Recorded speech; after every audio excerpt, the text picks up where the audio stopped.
Bienvenue dans ce nouveau rendez-vous. Nous allons parler aujourd'hui d'énergie renouvelable. Les énergies renouvelables sont des énergies qui proviennent de sources naturelles et qui ne sont pas fossiles. C'est le vent, le soleil, la chaleur de la terre ou encore le bois qui nous permettent de les produire.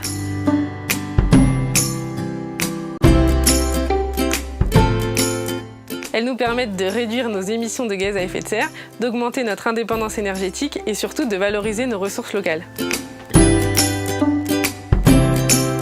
D'ailleurs, nous en avons un joli panel sur notre territoire et je vous emmène les découvrir. Nous avons deux parcs éoliens, le parc éolien des Portes de Côte d'Or sur lequel je me trouve actuellement et le parc éolien de l'Auxois Sud.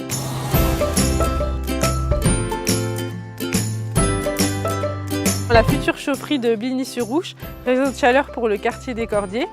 Un projet est également à l'étude et à Pouilly en Auxois. Cette chaufferie sera alimentée par du bois en circuit court pour valoriser la ressource forestière de notre territoire.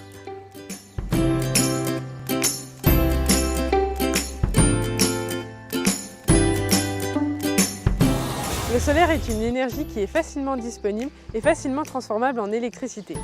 À Bligny-sur-Ouche, nous avons installé une centrale photovoltaïque sur la maison de santé.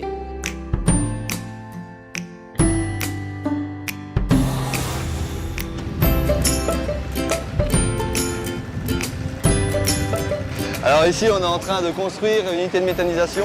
Le but, c'est de traiter nos effluents d'élevage pour en faire de l'électricité. Aujourd'hui, c'est un souci économique et écologique. On va enlever le méthane, donc ce gaz qui est dans les lisiers et fumiers, qui va nous permettre de faire tourner un moteur, on appelle ça une génératrice, et qui produit de l'électricité à la place. Ce moteur, en fait, produit de la chaleur en tournant comme un moteur de voiture.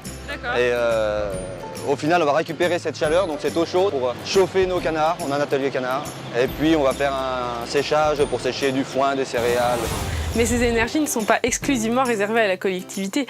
Vous pouvez les inviter chez vous. Faire installer une pompe à chaleur, avoir recours à un poêle à granulés bois, poser un chauffe-eau thermodynamique, investir dans des capteurs solaires thermiques et enfin faire poser des panneaux photovoltaïques.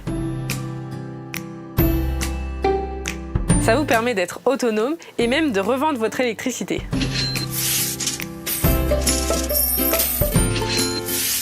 Alors, c'est pour quand votre autonomie énergétique ?